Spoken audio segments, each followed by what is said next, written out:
Buenas tardes a todos. Nos encontramos aquí con la doctora Raquel López Arellano, que es una de las investigadoras más reconocidas de FES Cuautitlán, y también pues más antiguas, y que ha participado en la formación de muchas generaciones de UFBs, de farmacia y doctores como yo. ¿Sí? Entonces, iniciemos la entrevista. Nosotros sabemos que eres originaria del estado de Puebla. Cuéntanos, ¿cómo recuerdas tu infancia y adolescencia en tu ciudad natal? Bueno, sobre todo un recuerdo que nunca, que siempre tengo presente es mi profesor de matemáticas de la secundaria, porque él nos motivó muchísimo en cuanto a sus cursos, ya que lo tuve en el primer año de secundaria, segundo y tercero de secundaria, y bueno, realmente a mí me hizo amar las matemáticas desde ese entonces, por eso lo recuerdo mucho. ¿Y cómo se llama tu ciudad natal? Grajales, Puebla, Lara Grajales, Puebla. Uh-huh. Entonces, tu profesor de matemáticas, podríamos decir que fue un poco detonador de que te inclinaras un poco a las ciencias, ¿o qué fue lo que te hizo, te dio esa pauta para que dijeras tú, ay, pues me gustan las ciencias naturales? Bueno, mi abuelo fue farmacéutico, tenía una farmacia en la que tenía la robotita donde hacía preparaciones, tenía sus lámparas de infrarrojo, entonces tenía toda en la robotica pues tenía todos los botámenes de porcelana, tenía los morteros, las balanzas para hacer sus preparaciones, los ungüentos, todo lo que son los jarabes. Entonces ya te venía de lo familiar. Sí, con él, sí. Y sobre todo que también su papá fue farmacéutico. Ay, ya viene de generación. Son de generaciones. Su papá de él tenía una cadena de farmacias en el estado de Puebla. Y entonces mi tío abuelo, que era esposo de su hermana, ellos tenían un laboratorio aquí en México, que fueron los creadores de un antigripal que fue el Numonil. Sí. Y entonces luego se juntaban y él tenía su laboratorio aquí, entonces hablaban mucho de todas sus preparaciones y que si le salían, no le salían. Y entonces desde chiquita a mí me gustaba siempre estar en su farmacia para ver. Entonces cuando me decía siempre, terminas la tarea y te doy permiso de que estés aquí. Entonces me apuraba y yo era feliz ahí viendo lo que hacían, ¿sí? Entonces ya después, cuando estaba yo cerca del quinto, sexto de la primaria, ya me dejaba que yo hiciera con el mortero, le ayudara a hacer las pomadas, y luego también hacía ciertos extractos de plantas. Entonces todo eso a mí me motivaba mucho y me sentía yo ahí súper soñada de que estaba ayudándole en sus preparaciones. No, pues mucho viene de la familia, entonces. Sí. Sí. Y si no te hubieras dedicado a esto de la farmacia, ¿qué te hubiera gustado otra cosa hacer en la vida? Dado que él era médico y farmacéutico, tenía las dos, entonces tenía su consultorio ahí en la farmacia, y tenía, entonces, yo a los 15 años yo ya sabía inyectar, sabía aplicar inyecciones, todo eso de que él me enseñaba, y entonces también como que me atraía la medicina, y sobre todo que él tenía una biblioteca de libros muy grandes, todos a colores de las plantas y todo, bueno, me atraía de revisar lo que tenía, ¿sí? Y bueno, él como era su primera nieta, pues claro que me dedicaba mucho tiempo.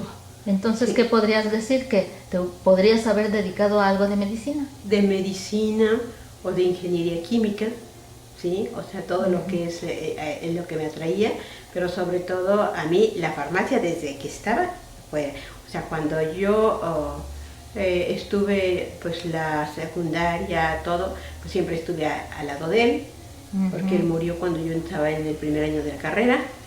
Entonces, pues realmente como que ya ni dudé a la hora de seleccionar la carrera, O Ya sea, lo viste muy directo. natural. Sí, totalmente natural.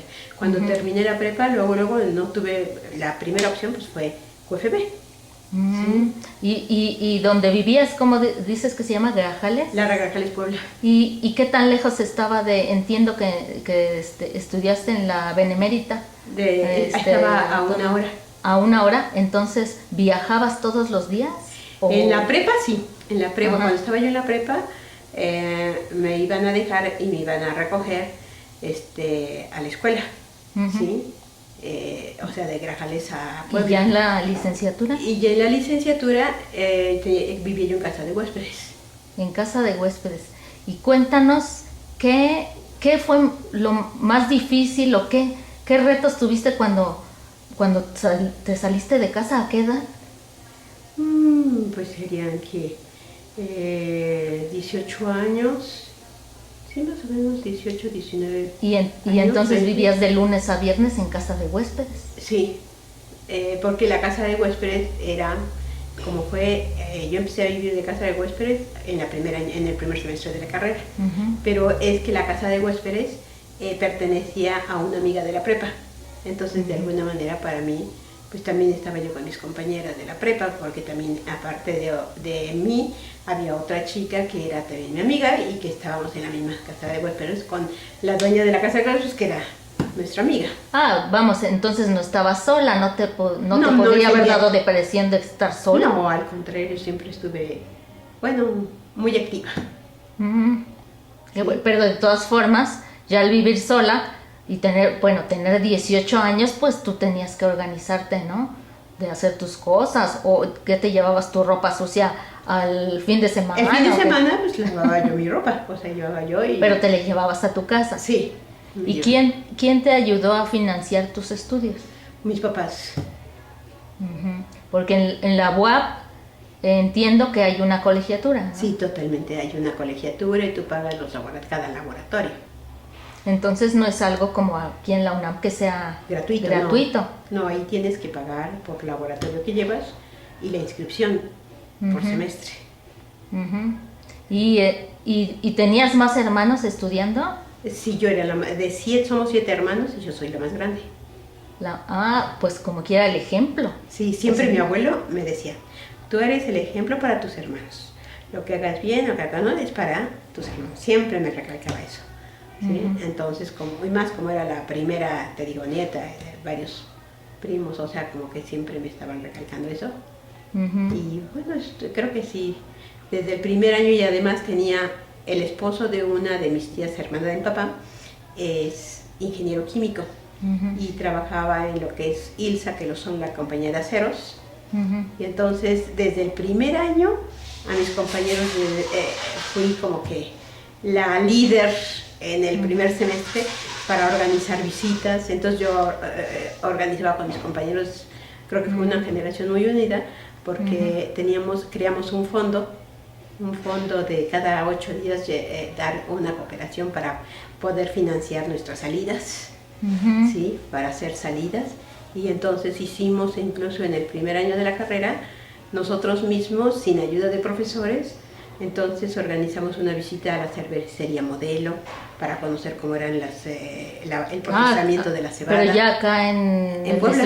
en Puebla hay una planta. No, ahí no está la planta, sino estaba afuera, y entonces teníamos que conseguir financiamientos y nosotros conseguíamos todos los financiamientos con nuestros ahorros.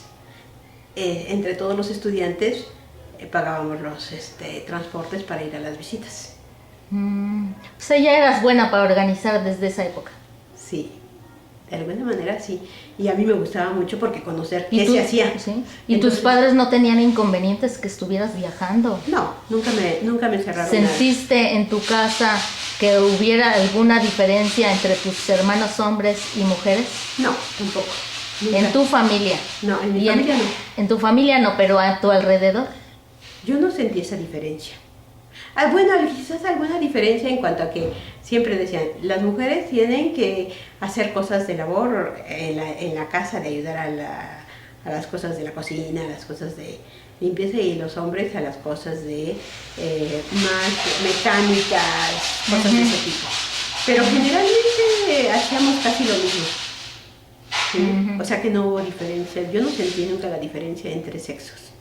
¿Sí? O sea, tú no tenías que servir a tus hermanos el plato. Nada de eso. Muy bien. O sea, mi abuelo, eso fue lo que nos enseñó, porque él cuando salía mi abuelita o mi papá o mi mamá, nos dejaban con mi abuelito y él como sea, hacía la comida para todos. Entonces todos le ayudábamos, los nietos. Entonces, pues sí, o sea, como que fue algo muy formativo. Y como mi abuelo también era como líder allí en el pueblo, él creó las escuelas, mi papá también creó la prepa, la secundaria para pedir apoyo al gobernador. Entonces realmente todo eso, y yo de alguna manera estábamos en la mesa directiva de la secundaria para hacer nuestras kermeses, para todo. O sea, realmente desde ahí, y mi abuelito siempre nos apoyaba. Sí, de ahí ya organizabas, ¿eh? Sí, todo se te veía un liderazgo. Sí, de alguna manera. A lo mejor tú no te dabas cuenta, pero desde ahí. Y luego cuando terminaste de estudiar en la UAP, bueno, supongo que en esa carrera a lo mejor había como tipo paquetes terminales, ¿no? Había paquetes. Solamente había 3 orientaciones. Sí, orientaciones. Farmacia, alimentos y todo lo que son bioquímica clínica. O sea, que eran las 3 orientaciones. Pero tú no dudaste en cuál escoger. Luego farmacia. Inclusive mi primer congreso, yo veía, se organizó un primer congreso cuando se creó Canoacid, que fue por ahí de los años que 71, 72, como en 72 y 73 se creó Conacid, y ellos a nivel nacional hicieron un congreso de la ciencia y la tecnología en el centro médico y sacaban en la televisión mucho, lo anunciaban mucho. Y entonces le decía a mi papá, déjame ir, porque yo nunca había salido así como para venir aquí, ¿no? A la Ciudad de México. Y me puse de acuerdo con mis compañeros de grupo y le decimos, sí, por favor, déjame ir, yo me voy con los compañeros, que no nos vamos a perder, que todo, que sí. Y lo convencí y nos venimos al primer congreso, uno de los congresos de ciencia y tecnología cuando estaba en el primer semestre, que fue donde conocí la Ciudad de México. Pero nos venimos, como éramos como 6 compañeras, entonces un tío me hospedó y todos andábamos siempre con nuestro planito y decíamos, si sabes leer y escribir no te pierdes. Así es de que, pero sí, y ahí fue cuando empecé a conocer profesores de aquí, y uno de mis profesores dentro de lo que tengo la carrera daba clases, en la UNAM, y teníamos también clases de profesores de investigadores que iban del CIMBESTAB, de la UNAM, y pues nos motivaba mucho porque nos traían a sus laboratorios a visitarlos, a todo, y este profesor que nos motivaba muchísimo, nos invitaba, que decía, si salen bien en sus materias y tienen el intersemestre sin problemas de acreditación de materias, yo los llevo y los coloco en los centros de investigación para prácticas, que eran 2 meses de intersemestre. Y entonces sí, nos apurábamos y a mí me tocó estar en Facultad de Química, en la división de posgrado, en el área de farmacia, con un doctor que es el Francisco Giral, en su departamento. Y entonces, a partir del 6º semestre, también vine a hacer prácticas. Entonces ese fue tu primer contacto, bueno, además de tus profesores que también te daban clase de la UNAM, pero ya estando en la UNAM. Sí, entonces venía yo cada intersemestre, a partir del 6º, que ahí fue cuando conocí a Lupita Pérez Caballero. Ella también estaba de estudiante en su carrera. Entonces varios de su generación a mí me pusieron como para ayudantes ahí en sus tesis. Y bueno, ahí conocí a varios que ahora son Helgi Jung. ¿Sí? Entonces, como que fue automático. Yo terminé mi carrera en diciembre y ya tenía yo como que cabida, lugar aquí con una doctora en Facultad de Química que me prometió beca de CONACYT para hacer la tesis. Y entonces me vine luego a la semana siguiente para hacer mi tesis. Entonces hiciste una tesis ya en Facultad de Química, en la división de posgrado. Pero entiendo que también estuviste trabajando en alguna industria, empresa, cuando terminé, ¿no? Sí, porque cuando presenté mi tesis en 1977, en marzo de 1977, y quería entrar al posgrado, y estuve haciendo que todos los requisitos para entrar a precisamente al posgrado de química, de Facultad de Química, y estaba yo viendo también en el CIMBESTAB en farmacología, pero desgraciadamente ese año tuvo un accidente mi papá y murió. Entonces mi mamá no trabajaba. Ay, qué duro. Entonces todos mis hermanos estudiando y todo, entonces yo pues era la única que ya había terminado, ya me había recibido. Entonces decidí, en lugar del posgrado, pues meterme a trabajar. Sí, entiendo que en una empresa que se llamaba... ¿qué era? Compañía Medicina de la Campana. La Campana. Está por todavía existe, no, ya ¿no? existe. Ahora no ¿No hacían una pomada de la Campana? Sí, ellos fueron los creadores, pero ahora la pomada de la Campana lo hace otra compañía. Sino que la compañía de la Campana era una asociación del grupo Warner Lambert de Estados Unidos y el grupo Park Davis, que después fue absorbido todo por Pfizer. ¿Y esa empresa estaba en Puebla? No, aquí en la Ciudad de México. Ah, o sea, tú ya migraste. Sí, totalmente. O sea, terminé mi tesis, hice mis, inmediatamente después, como estuve viendo que había problemas en casa, entonces anduve haciendo diferentes solicitudes de trabajo. Y bueno, la ventaja es que en todas me habían aceptado, de las que hice las solicitudes, porque otro de mis profesores siempre nos daba como guías de cómo hacer las entrevistas, todo. Y tuve la ventaja de seleccionar la que me diera más prestaciones, más salario, y entré ahí. Ah, pues sí, hasta pudiste escoger. Sí. Sí, entonces también me gustó. O sea, también me gustó mucho. ¿Y después qué? ¿Cómo hiciste empezaste después a dar clase o después ya te fuiste al posgrado como tenías planeado? No, sino que Juan José lo invitaron a dar clase aquí. Nosotros nos casamos en 79, ¿sí? Porque yo conocí a Juan José en uno de los congresos. Ah, en uno de los congresos, ¿ves? No nada más se hace ciencia. No, conocí. Y entonces él me ayudaba porque había la asociación de estudiantes de farmacia. Entonces, como él era parte de ese grupo, que era perteneciente a la FM, entonces organizábamos también cursos, todo para Puebla, para la Universidad de Puebla. Y entonces también pues hacíamos visitas, o sea, todo desde el octavo semestre, ¿sí?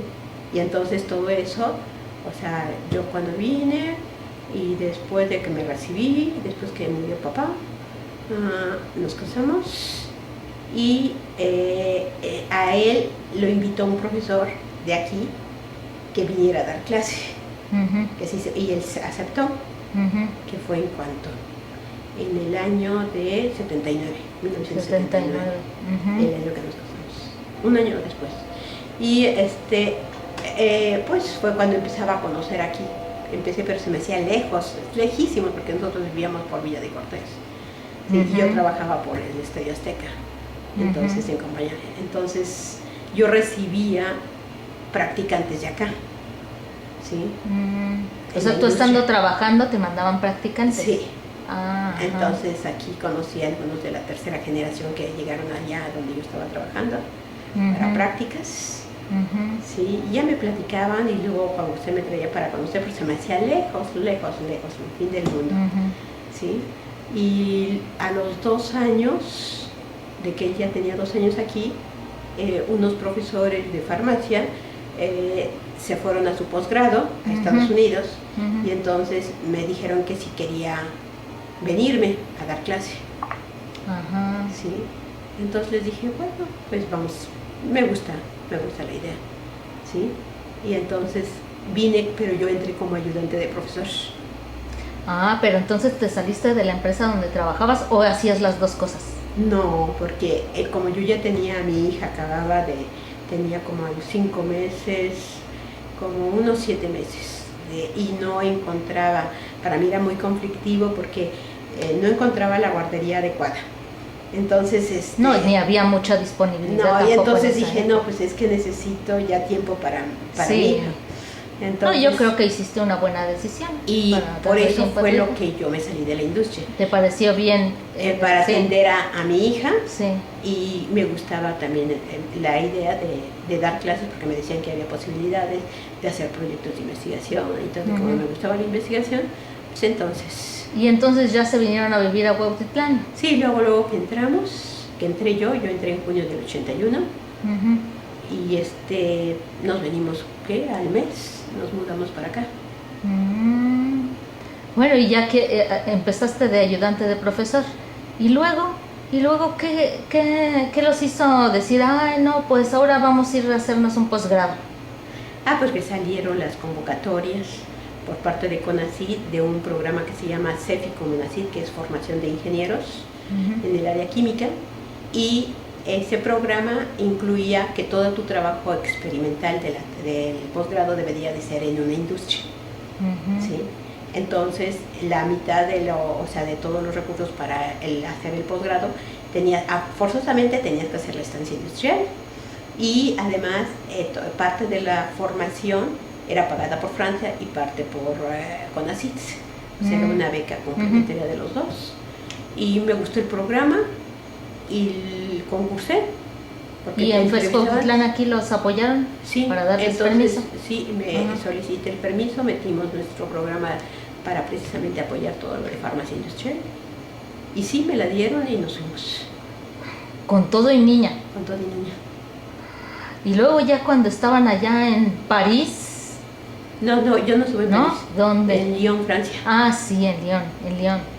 Juan José también, ¿no? Sí, es que los dos, nada más que el primer año, en 86, hicimos la solicitud de beca a los dos nos la hicieron, pero ese año también hubo un problema, su mamá murió, tuvo un problema de salud y murió. Entonces rechazamos la beca, y luego al siguiente año la volvimos a hacer. Y ahí pues nada más salí yo y él no, pero entonces dijimos, pues nos vamos los dos y los dos estudiamos. Entonces así fue como fue. Y de llegar a un país extraño, ya hablaban francés. Es que la beca incluía la formación de francés aquí en México por parte de Bueno, pues otro añito tuvieron para perfeccionar su francés. Pero, ¿y qué fue lo más difícil? ¿Qué retos tuvieron al llegar? ¿O todo fue fácil siendo estudiante de posgrado? Considero que quizás al principio la integración ya como estudiantes, tú y yo como estudiantes, bueno, siempre los estudiantes eran mucho más jóvenes que nosotros, ¿sí? Entonces, luego la integración, porque como tú te sientes como más grande que los demás, pues era, pero ellos no tenían experiencia, yo ya tenía experiencia. Entonces eso eso te dio una ventaja tener ser me dio mayor. una ventaja, y como había de otras nacionalidades o los que vienen del extranjero también eran más o menos de la misma edad que nosotros. Además de que la madurez hace que todo se haga más concreto, ya sabes a lo que vas. Y hubo profesores que nos apoyaban muchísimo. Entonces, pues creo que al contrario, nos fueron facilitando todo. Pero, ¿tú cómo ves? ¿Alguna vez tuviste algún problema de racismo? ¿De racismo? No. No, yo no sentí problema de racismo. ¿O de problemas de género que hicieran menos a las mujeres que los hombres? Digamos, la universidad es una cosa, pero también pues ya en la vida cotidiana. No. ¿O con tu niña tuviste algún problema en hacer tus labores? ¿O dónde la dejabas?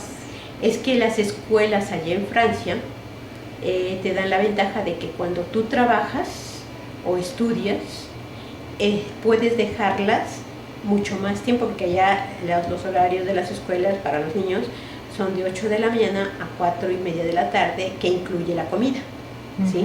Y entonces tú decides, que son la mayoría de las personas, que se queden y tienen una formación complementaria a nivel artística, a nivel deportivo y también a nivel de asesoría para tareas. Y entonces uno se compromete a recogerlos entre 6 y 6 y media. Ay, pero tú ya sabías eso antes de irte. ¿Lo habías investigado o lo encontraste allá?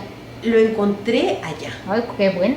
Sí, y eso me lo explicaron los profesores, porque al principio, Juan José y Raquel, yo me fui 3 meses antes, y luego Juan José y Raquel se fueron exactamente en septiembre. Y la niña llegó un domingo y el lunes luego a la escuela. ¿Sí? Entonces teníamos miedo de que no sabía nada de francés y ella tenía miedo de cómo ir a decir que quiere ir al baño, y como era la única extranjera en el grupo, entonces los profesores me ayudaron a que se consiguiera una escuela que estaba a una cuadra de la universidad, pero era particular. Entonces dije, bueno, entonces nada más y todo parece que sucedió bien, porque me ayudaron mucho los profesores, porque sabían que yo era profesora de aquí y como que les interesaba mucho el intercambio. ¿Sí? Pues sí. Entonces eso pues fue una ventaja en cuanto a esas características. Sí, me parece que fuiste muy afortunada. Yo digo que siempre he tenido suerte en la vida. Bueno, yo digo que es la actitud también. También. ¿Verdad? Siempre ayuda a la gente, a quien lo ve movido, sí. Quien lo ve trabajorrador, ¿no? Sí, y entonces siempre pues esa ventaja de poderlo recuperar y que además le ayudaran y todo, realmente fue muy, ahora sí que de un apoyo enorme para nosotros. Y luego cuando terminaste y volviste a México, ¿con qué te encontraste? Bueno, ya tenían los dos empleo, ¿no? En la sí, UNAM. porque teníamos permiso comisión. ¿Cómo es que la universidad sí. nada más nos apoyó 2 años, de los 4 años y medio que estuvimos, nada más nos apoyó de comisión 2 años. Los otros 2, como no teníamos amigos o quien nos tramitara todos los papeles, entonces nada más fue 2 años y tuvimos que renunciar. Ay, no me digas. Sí, por eso, si no yo tuviera 2 años más de antigüedad, tanto como José también. Entonces lo que hicimos es que nos dijeron los profesores de aquí que en aquel entonces estaba Adolfo Valle, creo que sí que estaba dentro de lo que es la USAPA, y nos dijeron que les interesaba que regresáramos. Entonces pues ya no lo dudamos, inmediatamente regresamos. Y estaba el doctor Keller de director. Pero entonces ya les ofrecieron trabajo. Sí. Para incorporarse. Sí, para incorporarnos. ¿Tuvieron algún programa de repatriación? No existían los programas de repatriación. ¿Algún menaje de ayuda? Eso sí, el CONACYT nos dio todo lo de menaje para regresar, de ayuda, y la Organización Mundial, la ONU, también nos pagó parte de todo también nos apoyó la ONU. Para todo lo que es transporte y todo de la niña y del Juan José y CONACYT. Pero en esa época pues CONACYT y eso apoyaba únicamente a la gente de alto desempeño, ¿sí? No existía lo de repatriación. No, Sí nos apoyó. pero digamos para el apoyo de este programa Francia-México, sí. Pues necesitaban un promedio alto, y además les ayudaba que eran profesores ya de la universidad, sí. Sí, y se nos facilitó luego inmediatamente que llegamos, nos volvieron a contratar y respetándonos la antigüedad anterior. Entonces, bien. Sí. Entonces, pues luego entramos a la sección. Ya. ¿Y cómo fue que entonces después ya dabas clases en 2 facultades? Que en Cuautitlán y que en Zaragoza. Y en Zaragoza. Sí, porque el doctor Keller, cuando yo vine, me dije, a mí me interesa su formación y que se quede aquí, pero yo tengo un plan y estoy colaborando con la FE Zaragoza. Y allá tenemos un problema porque hay unas especialidades de farmacia, pero hay una serie de problemáticas y ahorita no hay quien las atienda. Entonces, ¿acepta que usted vaya a echar a andar esas especialidades? Le dije sí, o sea, no lo dudé. Sí. Ay, pero eran unos viajesotes. Sí. ¿Sí? Pero tú ya eras profesor de carrera. No, o sea, no. El profesor de carrera, para que me dieran la plaza aquí y concursara yo por mi plaza, fueron después de casi 3 años, después de que regresé. Casi 4. O sea, te contrataron el primer año me contrataron, pero me pagaron hasta el año. Sí, bueno.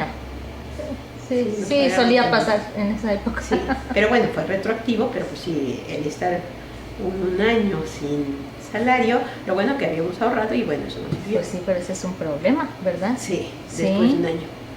Sí. Entonces, pues ahorita ¿cuánto tienes de antigüedad en la UNAM? 36. Pero 2 años también que estuviste, ¿no? Sí. Sí, y nos podrías dar una panorámica de cuáles son tus áreas de investigación, una panorámica breve. Bueno, todo lo que son el desarrollo y optimización de métodos analíticos para evaluar fármacos en materias primas, en todo lo que son productos farmacéuticos y en estudios, en muestras biológicas, ya que últimamente nos hemos dirigido a estudiar residuos de medicamentos en tejidos de animales que se utilizan para alimentos, como son cerdo, bovino, todos los alimentos que se utilizan para la fabricación de alimentos. Entonces eso me interesó mucho y eso es lo que principalmente actualmente seguimos haciendo, principalmente de que todo lo que son análisis de medicamentos en tejidos, pero de animales, ¿sí? Y para farmacia humana, todo lo que son estudios de perfiles de liberación de fármacos, o sea, de estudios de cómo se comporta un fármaco a nivel in vitro, para posteriormente hacer estudios de correlación de cómo se comporta en el humano. Entonces, hay muchas empresas que ahorita nos dan sus estudios de bioequivalencia, o sea, cómo se comporta el fármaco, cómo llega a sangre, y ellos nos traen sus perfiles y nosotros diseñamos acá el método analítico de tal manera que podamos hacer la correlación in vitro en vivo, para sobre todo los genéricos, para que entonces se facilite todo el estudio de bioequivalencia, que no haya rechazos en el estudio de bioequivalencia. Entonces esa es una de las partes fuertes de nuestro grupo, y la otra, la de residuos de medicamentos, que implican hacer estudios de biodisponibilidad y luego con qué velocidad se elimina el medicamento en el animal, para que entonces el animal, una vez que terminan el tratamiento, lo dejen descansar antes de sacrificarlo, para que no haya riesgo de que cuando ingiera el humano el producto alimenticio tenga residuos de medicamentos, que puede ser muy dañino, sobre todo en el caso de antibióticos, porque las personas pueden tomar el antibiótico sin saberlo y crear resistencia. Entonces, para nosotros esa también es un área importante. Y ese fue el proyecto que ganamos en CONACYT para financiar parte del equipo que tenemos. Pero quiero decirles que la doctora Raquel López pues es líder de de todo un grupo de investigación de este laboratorio que se llama LEDEFAR, que tiene cuánta antigüedad LEDEFAR. Nosotros aquí en Campo 4 llegamos en febrero de 2008. Pero entiendo que ya existía. En Campo 1 creamos el grupo en 1994. En 94, que nosotros, el doctor Keller me apoyó para crear el en farmacia.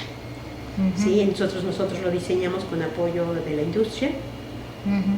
Entonces, desde esa ocasión, pues ya empezamos a formar nuestro grupo, que fue en 94, y en 96 se inauguró el en farmacia.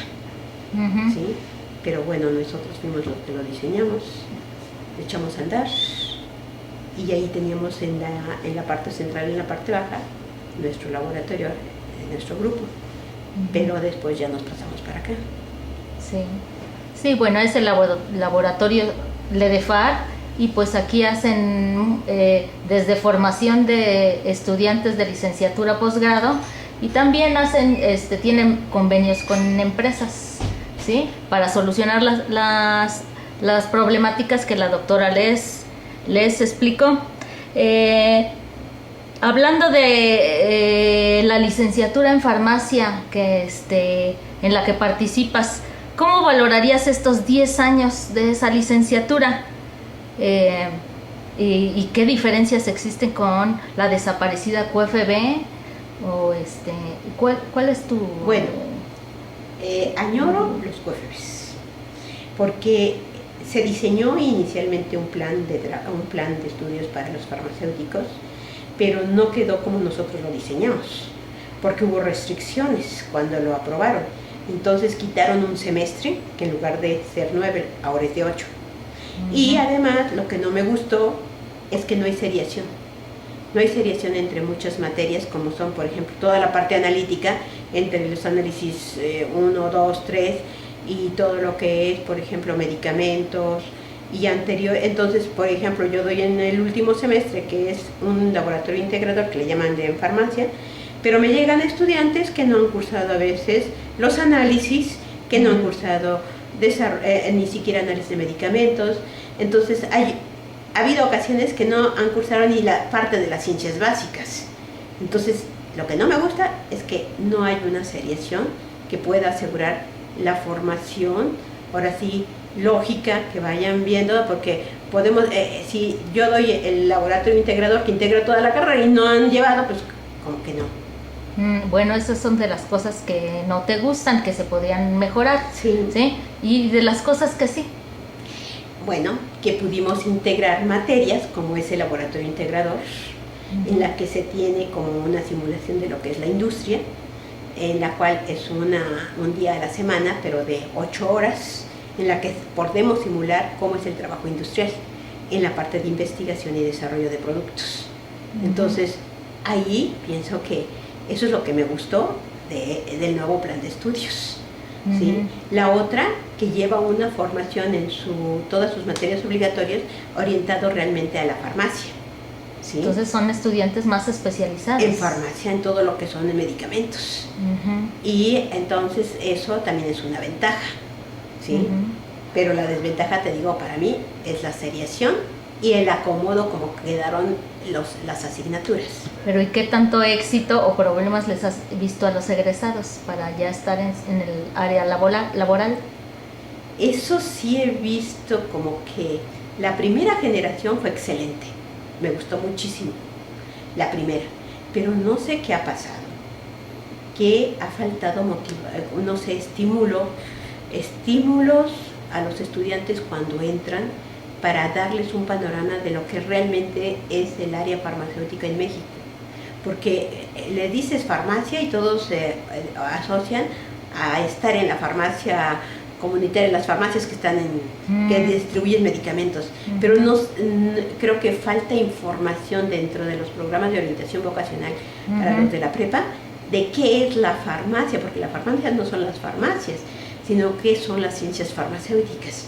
Entonces, ese es una área que creo que hay que trabajar muchísimo para los estudiantes de preparatorias SHs, porque hace 2 años me invitaron al CSH Azcapotzalco a dar pláticas de este tipo. Ahorita estoy recibiendo a algunos estudiantes que me oyeron y bueno, es como que satisfactorio de que ya hay personas que ya como que están más orientados, pero les faltan pláticas, orientaciones para seleccionar la carrera. ¿Existe esta carrera en otra universidad en México? Hay licenciaturas en farmacia, pero no con el enfoque de Cuautitlán, porque Cuautitlán es la única en México que está enfocada precisamente a la tecnología, toda la tecnología que es la obtención del medicamento, lo que implica obtener un medicamento, tanto a nivel de todo lo que son las formas farmacéuticas, la investigación de cómo evaluarlas, y no únicamente el área humana, sino también veterinaria, que es otra ventaja que tiene la carrera, porque entonces tienes varias opciones, en la cual tienes la veterinaria, la hospitalaria y todo lo que es la farmacia industrial. Bueno, pero eso pasa con todo lo que es ser pionero, siempre ser pionero hay dificultades. Por otro lado, ¿qué pasa con la homologación de estudios de chicos de farmacia en el extranjero? Eso, el que tú lleves el título de farmacia ya facilita la homologación. Sí, porque entendía que ser QFB pues era algo raro, ¿verdad? Sí, mientras que ya a nivel internacional lo que se entiende es lo que hay en Europa, en Estados Unidos, son licenciaturas en farmacia. Pero cuando llevas QFB, luego como que dicen ¿qué es? ¿No? Bueno, y ahora con todo esto de los genéricos, ¿verdad? Que ya es normal tener genéricos. ¿Cómo has visto el panorama así brevemente de la industria farmacéutica mexicana con respecto a las transnacionales? Bueno, como se cambió la ley anteriormente, la legislación mexicana, para que una industria farmacéutica pudiera vender medicamentos tenía que tener planta farmacéutica. Como eso ya lo quitaron, entonces las transnacionales han cerrado y solamente tienen almacenes y su laboratorio de control de calidad, pero ya lo que es desarrollo que antes se tenía para investigación y desarrollo y fabricación, muchas cerraron, casi la mayoría. Y entonces eso también como que fue un motor de, ahora sí, para que la industria nacional creciera en el área de genéricos. Entonces, a raíz de esa ley, sí creció la industria mexicana. Sí, ha crecido pero disminuyeron mucho. las transnacionales. Totalmente. Ellos importan muchos, nada más. Acá nada más se importan los medicamentos y aquí se venden, ¿sí? Pero ya no se hacen. Y antes muchos se hacían. Y bueno, y estas dos, una ventaja en la industria mexicana, desventaja en las transnacionales. Desventaja ¿Sí? para el farmacéutico o QFB, porque había más fuentes de trabajo. Entonces, ahora, aunque hayan crecido la industria mexicana, ¿se desbalanceó el número de empleos? en cuanto a que se tenían más empleos en la industria y sobre todo con nuevas tecnologías y todo, sí, esta fue una desventaja para los profesionales de las ciencias farmacéuticas. Pero últimamente, como ha crecido el mercado de genéricos por parte de la industria mexicana, entonces está empezando como que también un despliegue de todo lo que es la investigación y desarrollo, pero de genéricos o de innovaciones a nivel genérico, y eso ha hecho que se abran fuentes de trabajo para el QFB o el farmacéutico, pero eso es últimamente. Entonces creo que eso también lo podemos tener como una ventaja. Y la otra es, dado que México a nivel de formación profesional tiene un buen nivel, entonces muchos de nuestros egresados también trabajan en el extranjero. Por ejemplo, Puerto Rico, que es parte de, ahora sí, la industria farmacéutica que tiene Estados Unidos, pues hay muchos egresados en Puerto Rico, ¿sí? Otros que están mismo en Estados Unidos. Bueno, eso se sabe desde que existía QFB y desde ahora farmacia, que la formación en el área de farmacia es siempre muy buena. Pero la de FES Cuautitlán. De FES Cuautitlán solo vamos a hablar. Y bueno, pues ya entre otras cosas,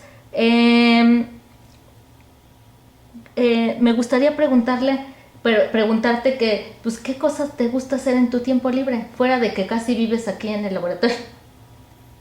Bueno, me gusta mucho ¿Qué haces sábado, domingo? El cine. Me gusta mucho el cine. El teatro también me gusta mucho. Sí. Entonces, sobre todo el cine a mí me encanta. Entonces sí me gusta ir al cine los fines de semana. Sí, cuando se puede, pues algunos conciertos. Sí. La música me gusta mucho. Descansar, ¿verdad? Y también salir al campo, no sé, ver el panorama, o sea, eso sí también me gusta. Conocer nuevos lugares, la naturaleza. ¿Qué mujeres te han inspirado en tu vida? Si tú dijeras, pues sí, me gusta cómo es la vida de esta mujer, ¿sí? Bueno, ¿has tenido alguna inspiración? Podría ser Madame Curie, sí, que también, bueno, ella. Otra mujer, bueno, Sor Juana Inés de la Cruz, que bueno, serían las que de alguna manera me han interesado, ¿sí? Que vivieron en circunstancias aún más difíciles que las que te tocó a ti. Sí. ¿Verdad? Bueno, siendo que eres una mujer muy exitosa, reconocida, ¿verdad? Bien conocida por ser muy trabajadora, ¿sí? Me gustaría que le dieras un mensaje a los jóvenes, pero específicamente a las jóvenes mujeres mexicanas que quieren estudiar ciencias o que están interesadas en estudiar ciencias, que les dieras un mensaje de si está bien, si encontrarán dificultades o cómo está cómo debería ser su expectativa. Primero, que se autoanalicen. Creo que uno tiene que primero autoevaluarse, autoanalizarse para ver cuáles son nuestras, ahora sí, potencialidades, nuestras debilidades, y qué es lo que realmente primero a nosotros encontramos o identificamos, que podemos estar en el tiempo y no lo sentimos, que eso nos hace perdernos en esa inmensidad de cosas que nos hace que lo amemos, pero eso nosotros lo tenemos que descubrir solos, ¿sí? Solas. Y entonces eso, que no nos dé miedo de buscar lugares que realmente el entorno, que nos hacen que nos estimulan, ¿sí? Y no tener miedo, aunque no conozcamos lugares o personas, dar un paso hacia adelante para solicitar una entrevista, un permiso para poder ver o entrar en ese círculo, ¿sí? Pero es no tener miedo, perder miedos para salir hacia lo que uno ve como que le apasiona. Bueno, pues te damos muchas gracias, Raquel, por la entrevista para nuestros lectores pacienzudos. Buena tarde.